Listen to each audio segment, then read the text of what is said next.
plan would require migrants to remain in Mexico as their claims move through U.S. courts. But this latest development could face a legal hurdle. Human rights activists and others argue the move could put migrants at risk and undermines their lawful right to apply for asylum. It comes just days after President Trump threatened to shut down the entire southern border. The president adding he has authorized troops to use lethal force if necessary to stop migrants from illegally entering the country. We're going to have a strong border. Our southern border is going to be very strong. You heard me speaking to some of the folks just now in different parts of the world, and they're so proud of the job they're doing. And you got to have borders. If you don't have borders, you don't have a country. I mean, the Democrats want open borders, and they want these people coming in. Many of those people are criminals. Bryan Llenas following all of this from West Palm Beach, Florida, near the president's Mar-a-Lago estate, where he is spending the holiday weekend. Hi, Bryan. Hi, Arthel. Well, the Washington Post says that this new plan is called Remain in Mexico. Now, look, nothing has been finalized, nothing has been signed. But according to the Washington Post, under this new plan, immigrants traveling through Mexico to the United States seeking asylum will have to remain in Mexico until their applications are processed. On average, Arthel, an asylum application takes about 2 to 5 years to be processed. And you had human rights activists who are saying that's 2 to 5 years with potential refugees staying in cartel-owned territory along the border. Now, both Mexican and U.S. officials hope this will deter people and future caravans.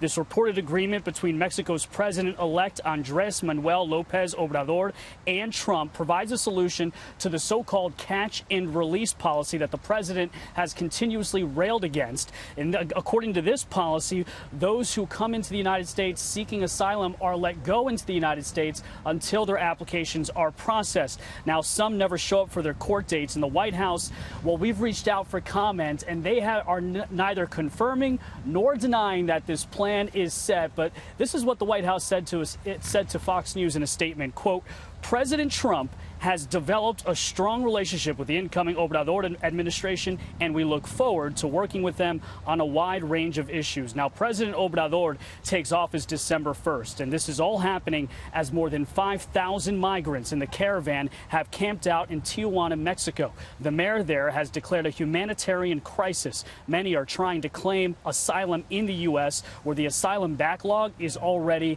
massive. Look at these numbers. The number of asylum applications has more than tripled over the last 5 years, from 141,000, from 43,000 to 141,000 in 2017.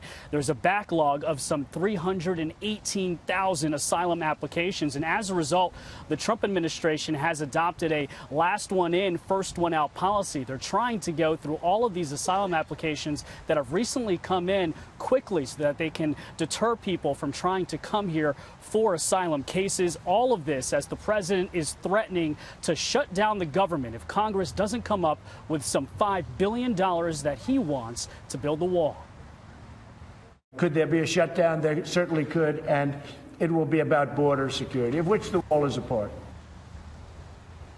Some 5,900 U.S. troops have been deployed to the border to back up the Border Patrol. They are unarmed and have mostly laid down concertina wire. Even the troops are allowed to detain migrants, but only for a few minutes. The minute that they get a migrant, if that were to happen, by law, they're supposed to give those migrants over to Border Patrol and local police. According to the Washington Post, also, Arthel, the troops at the border played a part in the calculus here with this plan. It was part of what Mexican officials considered when they were coming up with this plan with the Trump administration. Arthel. Bryan Llenas, thank you very much.